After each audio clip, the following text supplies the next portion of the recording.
Olá pessoal, sejam todos bem-vindos à nossa aula de matemática. A gente vai entrar agora no assunto de estatística. Essa é a nossa primeira aula sobre esse assunto. Vamos acompanhar aqui no quadro. Bom, nós estamos odiados por diversas estatísticas na nossa vida, no nosso cotidiano, seja quando você liga a televisão para poder assistir um jornal, ou quando você compra aquele jornal impresso, ou quando você está na rua, muitas vezes você percebe a existência de dados estatísticos, de informações estatísticas. Mas o que estatística ela de fato estuda? Ela estuda alguns processos como o de coleta, organização, análise e também de registro de dados por amostras. Esses dados por amostra, eles são obtidos a partir de um interesse, a partir de uma necessidade. Quando se quer estudar uma determinada informação sobre algumas pessoas, sobre alguns objetos, sobre alguns itens, a estatística ela estabelece algumas técnicas para que isso seja feito. E nós estudaremos aqui algumas dessas técnicas, alguns termos muito importantes que envolvem estatística e que também caem lá na sua prova do Enem, tá bom? Bom, termos importantes da estatística. O primeiro deles que eu quero trazer é o de população. População também é chamado de universo estatístico. A definição de população é um conjunto formado por todos os elementos cujas características estão sendo estudadas. Se eu quero estudar a população do Brasil, então o Brasil ele é constituído ali por habitantes e todos esses habitantes eles formam essa população. Eu quero estudar informações sobre os habitantes do setor Pedro, do setor Bueno, enfim. Então, a população é todo aquele conjunto na qual eu desejo ter informações, que eu desejo estudar uma determinada característica. Cada elemento desse conjunto recebe um nome de unidade estatística e eles vão formar ali a nossa população. Pois bem, às vezes, por alguns motivos, não é possível com que a gente faça esse estudo com toda a população. Eu quero pensar, por exemplo, aí no Brasil. Eu vou obter dados sobre o consumo de um determinado produto. Se eu for estudar esse consumo de um determinado produto para todos os habitantes do Brasil, muitas vezes é algo oneroso e inviável. O que é feito na prática? Escolhe-se um subconjunto dessa população. Tá? É muito importante que você também entenda que população, quando se diz população na estatística, não necessariamente está se referindo a pessoas, mas podem ser itens, podem ser objetos também. Essa amostra ela é uma parte significativa da minha população, subconjunto da minha população. Só que esse subconjunto ele tem que ser representativo, ele tem que dizer de forma real aquele dado que eu posso inferir, que eu posso generalizar para toda a minha população. O que eu quero dizer com isso? Se eu quero estudar, por exemplo, os bairros de Goiânia que não tem asfalto, ou tem parcialmente ali asfalto, estão asfaltados parcialmente. E aí, se eu pego a minha amostra, onde tem um setor com todas as ruas asfaltadas, vai acabar acontecendo que aquela minha amostra ela não representa tão bem a situação de toda a Goiânia. Eu não posso pegar algo que esteja ali viesado. Eu tenho que trabalhar com que a minha amostra seja da forma mais representativa e heterogênea possível. Então, toda vez que se escolhe uma amostra, a estatística ela tem técnicas para a escolha dessa amostra, para que essa amostra não seja viesada. E essa amostra sendo viesada, ela não vai dizer de forma real essa informação que nós desejamos saber para a população. Assim, a gente tem até aqui alguns diagramas que nos ajudam a compreender essas definições de amostra e de população.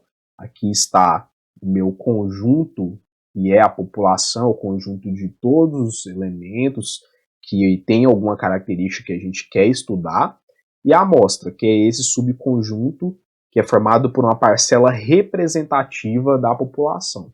Tá? A amostra é um subconjunto sempre. A amostra está contida na população. Caso não dê para você estudar toda a população, você pega uma amostra que é essa parcela representativa. Bom, essa característica ou essa propriedade que nós desejamos estudar sobre a população, ela é chamada de variável. Essa variável ela vai receber valores. E de acordo com esses valores que essa variável recebe, ela é classificada ali em alguns tipos de variáveis. O primeiro tipo que nós podemos relacionar aqui é em relação a essa variável ser qualitativa ou quantitativa. Bom, pelo senso comum, a gente já sabe que o qualitativo, ele geralmente é expresso por informações não numéricas, onde a gente não está interessado muito no número, e sim na qualidade, na característica. Agora, o quantitativo faz com que a gente esteja interessado em saber uma determinada quantidade, um valor para aquela variável. Tudo bem? A variável qualitativa, por sua vez, ela pode ser classificada de duas formas. Ela é classificada ali em nominal ou ordinal. Qual que é a diferença ali das duas? Na nominal, você não consegue ter uma ordem, e na ordinal você tem uma ordem. Por exemplo, vamos pensar assim. Eu quero saber, eu estou fazendo uma pesquisa estatística para poder saber a cor de uma roupa que uma pessoa utiliza, de uma camiseta que ela utiliza. Bom, ali a minha variável, ela vai receber uma informação, que é um nome, né, um valor ali que não é número, é uma cor, azul, vermelho, rosa, então isso já faz com que essa variável seja qualitativa. Agora, eu não consigo ordenar as cores, eu não consigo ordenar, por exemplo, primeiro vem azul, depois não, a gente não consegue estabelecer essa ordem. Logo, essa variável que eu falei, a cor da camiseta de uma pessoa, ela é uma variável qualitativa nominal, a gente não consegue estabelecer ordem para isso.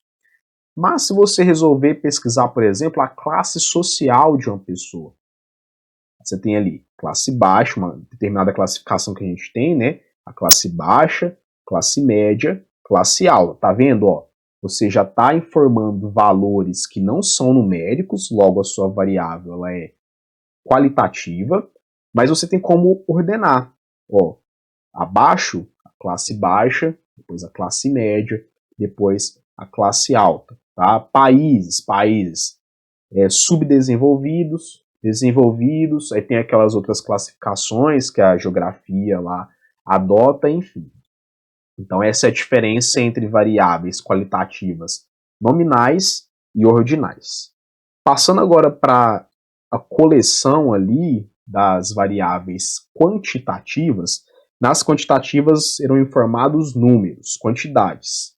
Sempre a resposta será uma determinada quantidade. Ela resulta ali de uma contagem ou de um valor em um determinado intervalo. Essa variável quantitativa ela pode ser de dois tipos. Ela pode ser discreta ou contínua. O que é uma variável discreta e uma variável contínua? Vamos diferenciar essas duas entre si. Vamos pensar, por exemplo, na quantidade de filhos que uma pessoa possui. Bom, se eu chegar uma pessoa para fazer essa pesquisa, estou lá com o meu formulário e pergunto para ela, qual a quantidade de filhos que você possui? Ela vai te responder, eu não tenho nenhum, eu tenho um filho, eu tenho dois, eu tenho três e assim por diante. Não há possibilidade dessa pessoa ter, por exemplo, 2,3 filhos ou 7,5 filhos.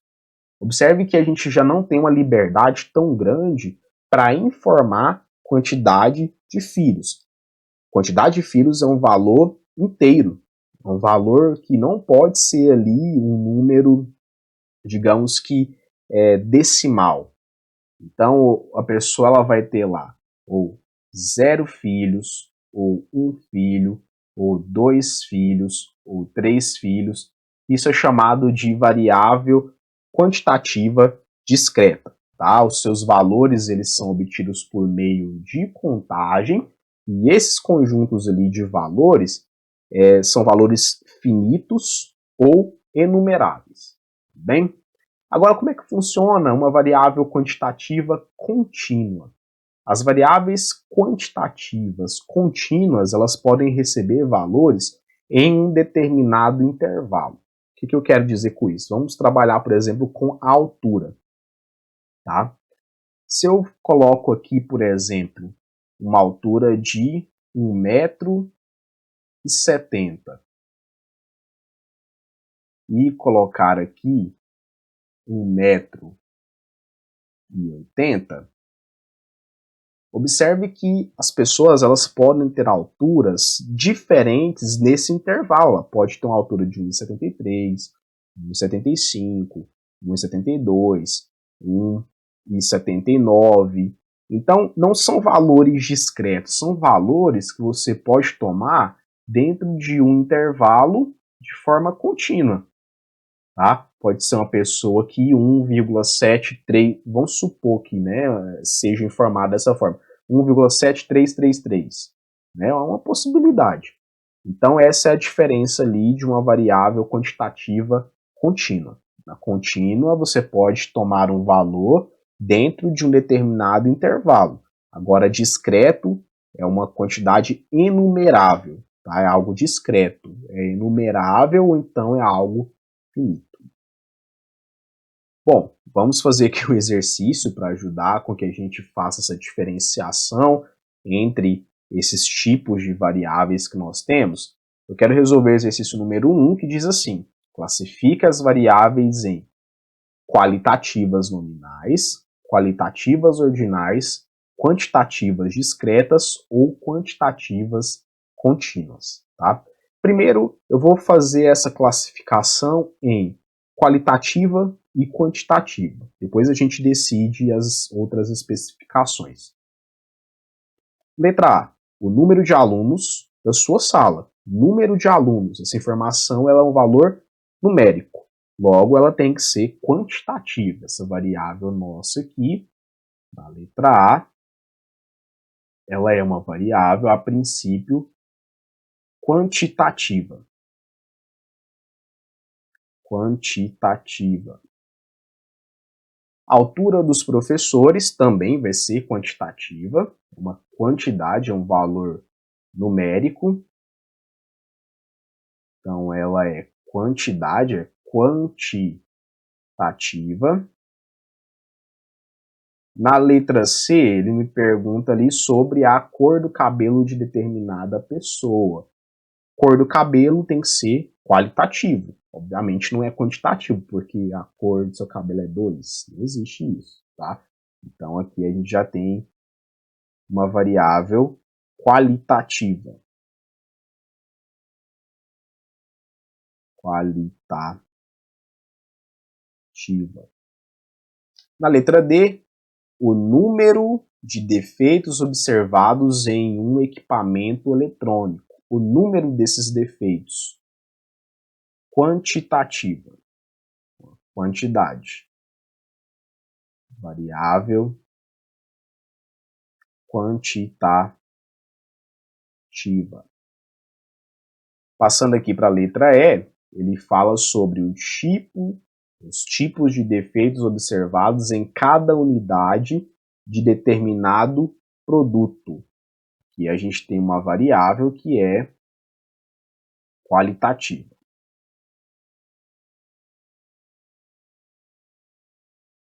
O tipo de defeito. Se quebrou uma peça, se está faltando uma peça, ou se enfim, né, uma qualidade. A série em que o aluno estuda, essa aqui pode gerar muitas dúvidas, né? Mas quando se fala série, essa série ela não é informação quantitativa, ela é qualitativa, tá? Por quê? Porque se a pessoa, por exemplo, resolver trocar essa forma de enumerar as séries, colocar ela série A, série B, série C, série D, vai ser uma equivalência. Então essa informação, apesar de ser expressa por meio de um número, esse número não está relacionado com a quantidade. tá? Mesmo porque é até algo ordinal. Então, assim, nem sempre quando aparece número, você logo vai associar a quantidade. A gente tem que tomar cuidado com isso. Então, essa informação aqui é uma informação qualitativa. Tá? Eu poderia trocar, por exemplo, sei lá, a primeira série e chamar a primeira série de um nome de uma cor. A primeira série agora vai se chamar azul, série azul, depois série vermelho, depois você vai para a série amarela. Tá? E aí a gente tem que essas informações, elas na verdade elas não são quantitativas, elas são qualitativas. Assim, a gente fez ali a primeira classificação. E agora nós temos que passar para as outras, né? Voltando aqui para a letra A, ó, essa é uma informação quantitativa. Ela pode ser discreta ou contínua. Vamos observar o que vai ser então. O número de pessoas, o número de alunos em uma sala. Esse número ele é um número discreto, porque ou pode ser nenhuma pessoa, ou uma, ou duas, ou três, ou quatro.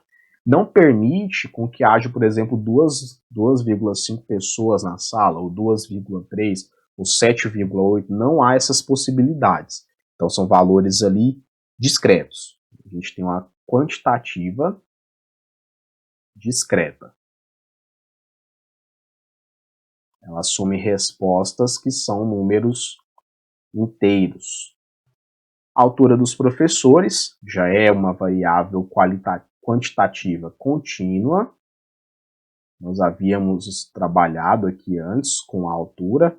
Ela é contínua por quê? Porque entre o, sei lá, 1 metro, né, e 2 metros, uma pessoa ela pode assumir lá 1,20 m, 1,72 m, 1,84 m, né, um exemplo que eu estou citando. Então, há uma quantidade ali, uma série de valores, não é nem uma quantidade, mas há infinitos valores ali que podem ser assumidos entre duas extremidades.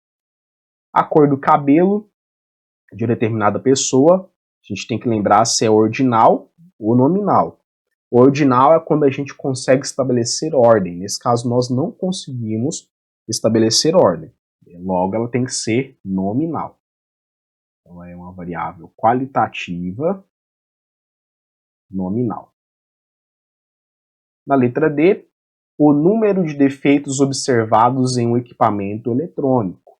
É uma variável quantitativa discreta, porque ou vai ter um defeito, ou 2, ou 3, ou 4, ou 5, ou nenhum, tá? E por isso que a gente diz que é discreto. Tipos de defeitos observados em cada unidade de um determinado produto. É uma variável qualitativa, basta agora a gente saber se ela é nominal ou ordinal. Ela vai ser nominal, obviamente. A gente não consegue ali ordenar os defeitos. Agora, na letra F, a gente tem um exemplo de uma variável qualitativa que é ordinal. Por quê? Porque a série você ordena. Primeira série, segunda série, terceira, quarta, quinta e assim por diante. Existe uma ordem ali estabelecida para esses valores, ok? Bom, passando aqui para o nosso próximo tema, eu quero falar com vocês sobre frequência absoluta e também sobre a frequência relativa, tá? Vou explicar então o que seria cada uma delas. Primeiro, frequência absoluta, que é representado por esse símbolo aqui, FA. Essa frequência absoluta é nada mais, nada menos do que a quantidade de vezes que um determinado valor de uma variável ele é mencionado, ele é citado, ele aparece lá no seu rol de dados que você tem, tudo bem? E a frequência relativa, ela é estabelecida por meio de uma comparação. Eu faço uma comparação entre a frequência absoluta e o total de valores que eu obtive, tá? O total de dados que estão disponíveis. Comumente, essa frequência relativa ela é representada por meio de uma porcentagem. Já falei as definições, agora eu vou fazer um exemplo, que é um exercício resolvido, que vai te ajudar a entender melhor esses dois conceitos, o conceito de frequência absoluta e frequência relativa. O exercício que eu tenho aqui é o exercício número 3 da lista 4, que diz assim: os salários mensais em reais dos 20 funcionários de uma empresa são. Então, antes da gente sair resolvendo, né, vamos ler aqui o exercício, vamos enxergar que tem uma tabela. Esses aqui são os valores dos salários desses 20 funcionários. Ele diz aqui: elabore um quadro de distribuição de frequências para os dados acima. Bom, antes da gente fazer essas frequências, é bom a gente pensar no seguinte: foram 20 funcionários, ficou fácil estabelecer a população. A população estatística que nós estamos trabalhando são aqueles funcionários, aqueles 20 funcionários dessa empresa. Cada funcionário é uma unidade estatística e acaba que a amostra e a população elas são as mesmas, tá? São os mesmos conjuntos. A gente tem aqui uma variável. Quem que é a variável? Salário. Salário aqui, ó, salário mensal é a variável. Essa variável é uma variável quantitativa, porque o salário será fornecido em relação a determinada quantidade. E esse salário, ele é uma quantidade discreta ou contínua, né? Aqui está sendo apresentada como se fosse discreto, mas a gente sabe que na prática ela é contínua. A pessoa pode receber ali R$ 721,32, tá bom? Então, da forma com que apareceram aqui, dá a ideia para a gente que ela é discreta, mas numa situação da vida real, salário é uma variável quantitativa contínua. Vamos a esse quadro de frequências que é pedido para que a gente elabore. Primeira etapa, então, que é uma etapa preliminar a essa etapa do nosso quadro de frequências, é você fazer a contagem dos valores, tá? Então, observe que a nossa variável está aqui, ela recebe esses valores. Nós vamos contar cada um desses valores. Eu vou começar contando pelos 720. Então, eu vou colocar aqui, ó, que eu estou contando os 720. Vamos contar os 720 aqui.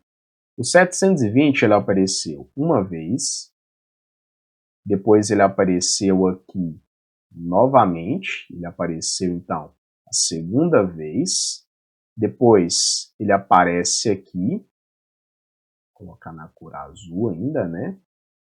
Ele aparece então a terceira vez. 720 vai aparecer aqui novamente. Ele aparece então uma quarta vez. E aí a gente tem aqui ele aparecendo aqui mais uma vez, né? E a gente tem também ele aparecendo aqui. Tá aí. 720 apareceu 6 vezes. Bom, eu fiz a contagem dos 720. Agora eu vou fazer a contagem do 800. Vou colocar uma outra cor aqui para a gente contar agora o valor 800. Então aqui eu coloco 800. Ali eu já marquei que ele está aparecendo uma vez. Depois ele apareceu outra vez. Vou marcar aqui. Vamos ver se ele aparece novamente, 800. Ele aparece aqui novamente, ó. Terceira vez que ele está aparecendo. O 800 aparece mais uma vez aqui. É a quarta vez que ele está aparecendo. E a gente finaliza. Não aparece mais o 800 aqui na nossa tabela ali de valores. Eu vou contar agora o 840. Vou usar a cor verde. Vem aqui, 840 é o salário que eu estou contando agora. Ele está aparecendo uma vez, 840 ele aparece novamente aqui, então apareceu mais uma vez. O 840 ele não aparece mais, tá? Essa última vez que ele aparece.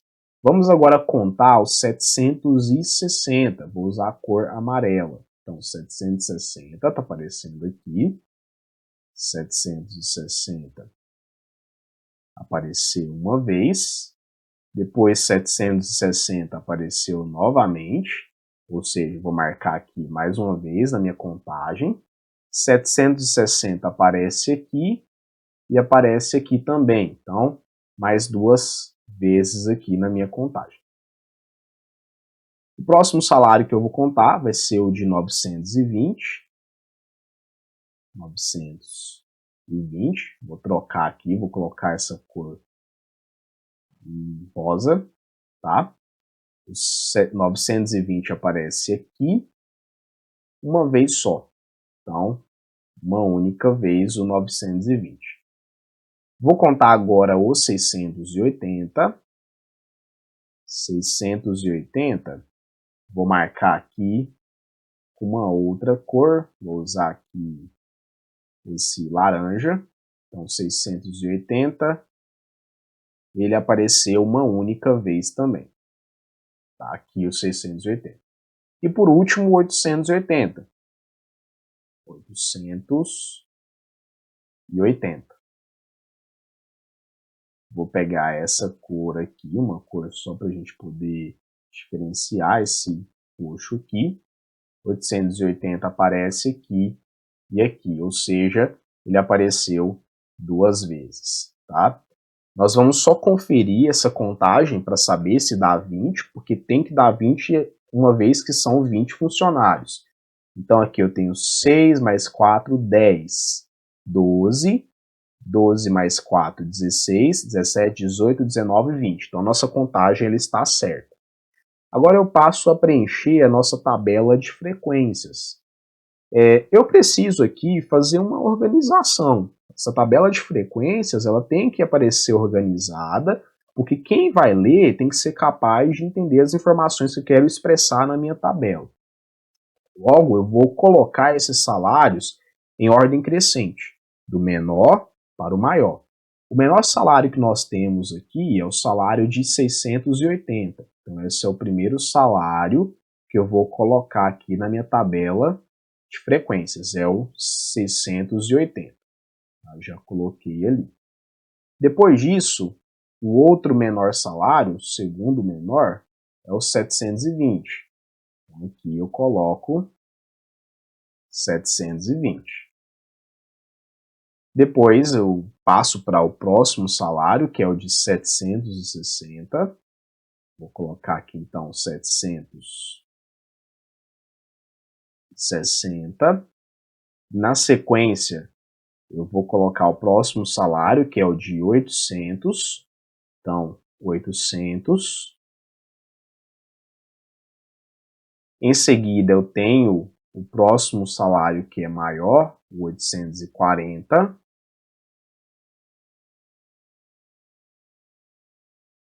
Vou descer aqui um pouquinho.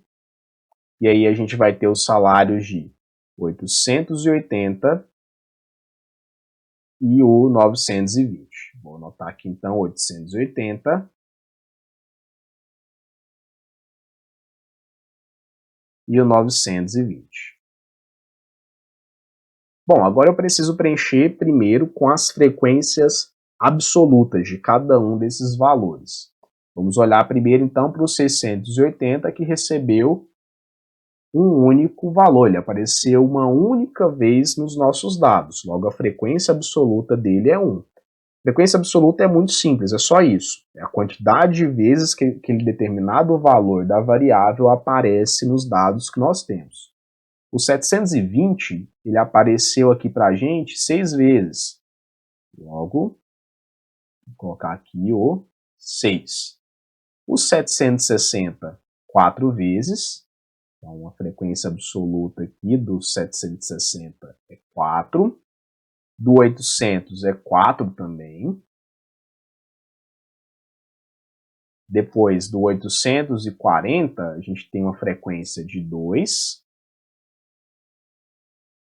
Em seguida, eu tenho que colocar aqui do 880, que tem uma frequência de 2 também. E por fim, o 920, que tem uma frequência de 1. Essa é a frequência absoluta de cada um desses valores. Vou somar aqui. 1 mais 6, 7. 7 mais 4, 11. 11 mais 4 vai dar 15. 15 mais 2, 17. Mais 2, 19. Mais 1, 20. Não há nenhuma incoerência aqui, por enquanto, na nossa tabela. Essa soma ela deu 20 porque tem que dar 20. São 20 funcionários. Eu vou pular, por enquanto, essa coluna e vou falar antes da frequência relativa. Lembra que a frequência relativa ela é uma comparação? Como é que é essa comparação? Na frequência relativa, você sempre vai comparar a frequência absoluta com o total. Observe que eu peguei cada uma dessas frequências absolutas que estão na cor azul. Eu peguei aqui 1, 6, 4, 4, 2, 2 e 1. Então, 1, 6, 4, 4, 2, 2 e 1. E comparei com o total de funcionários, que é de 20, que está aqui na cor amarela. 20, 20, 20, 20, 20, 20 e 20. Sempre você vai fazer isso para poder escrever a sua frequência relativa. Você vai comparar uma parte, que é a sua frequência absoluta, com o total de elementos ali que você está estudando na sua população ou na sua amostra, tá? Vou dividir.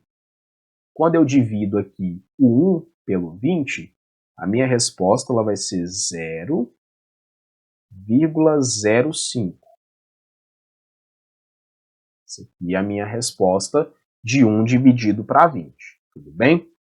Se eu dividir aqui o 6 pelo 20, eu vou obter aqui então 0,3. Ok? Depois, se eu divido o 4 pelo 20, eu vou obter aqui um valor de 0,2. Na sequência, se eu divido 4 por 20, também vai dar 0,2 do mesmo jeito. Dividindo-se 2 por 20, nós obtemos 0,1. Aqui também vai ser 0,1. E aqui 0,05. Fiz essas divisões aqui. Mas observe o seguinte, que essa representação que nós temos é uma representação decimal, simplesmente. Mas, como foi dito anteriormente, é muito comum que essa frequência relativa ela seja expressa por meio de uma porcentagem. Logo, nós vamos multiplicar esses valores por 100, o que equivale a nossa vírgula pular 2 casas para a direita, e aí a gente coloca um símbolo lá de porcentagem, tudo bem? Então, olha só, daqui eu vou multiplicar esse meu valor por 100, a nossa vírgula ela anda 2 casas para a direita, então eu vou ficar aqui com 5%. Esse é o primeiro valor de frequência relativa que nós estávamos buscando aqui, que é esse vermelhinho, tá? Vou fazer a mesma coisa com os demais. Aqui eu vou multiplicar por 100 para obter a minha porcentagem. Você não precisa fazer calculadora, basta você movimentar a vírgula. Aqui, ó, a vírgula está aqui, ela anda 1, 2 casas para a direita. Logo, você vai ficar com 30%. Reforço, não é necessário o uso de calculadora. Você pode muito bem fazer esse cálculo aqui mentalmente. O próximo, multiplicando esses valores aqui, esse valor por 100, eu vou obter 20%, e é a minha terceira frequência relativa. Também vou multiplicar aqui por 100 e vou obter a mesma frequência relativa do valor anterior, que é 20%. Em geral, valores que apresentam a mesma frequência absoluta terão a mesma frequência relativa. Aqui o próximo, multiplicando-se por 100, nós vamos obter então 10%. 10%. Na sequência, multiplico aqui por 100 também. Então, multiplico por 100, vou obter 10%. E, por fim, o último aqui, o último valor, ao ser multiplicado por 100, nós obtemos 5%. Agora, eu posso pegar cada uma dessas frequências relativas que nós acabamos de determinar e completar a nossa tabela onde tem a coluna das frequências relativas. Como a gente tem aqui 5, 30, 20. Então, 5%, por cento, 30%, que é 20%, aqui também é 20%, nós acabamos de calcular. Esse último, ele era 5%. Por que que ele é? Porque ele tem a mesma frequência que o primeiro valor, então ele vai ter a mesma frequência relativa também, tá? Se ele tem a mesma frequência absoluta, ele tem a mesma frequência relativa. Esses daqui a gente calculou e deu igual a 10%. Então, 10%, 10%. E olha que interessante, se você soma esses valores, vou somar aqui 5 mais 30, 35, 55, 75, 85, 95 e o último aqui, somando, vai dar um total de 100%, ou seja, o somatório das minhas frequências relativas ele tem que fechar em 100%, que representa a quantidade total de dados que eu tenho lá no meu rol de informações.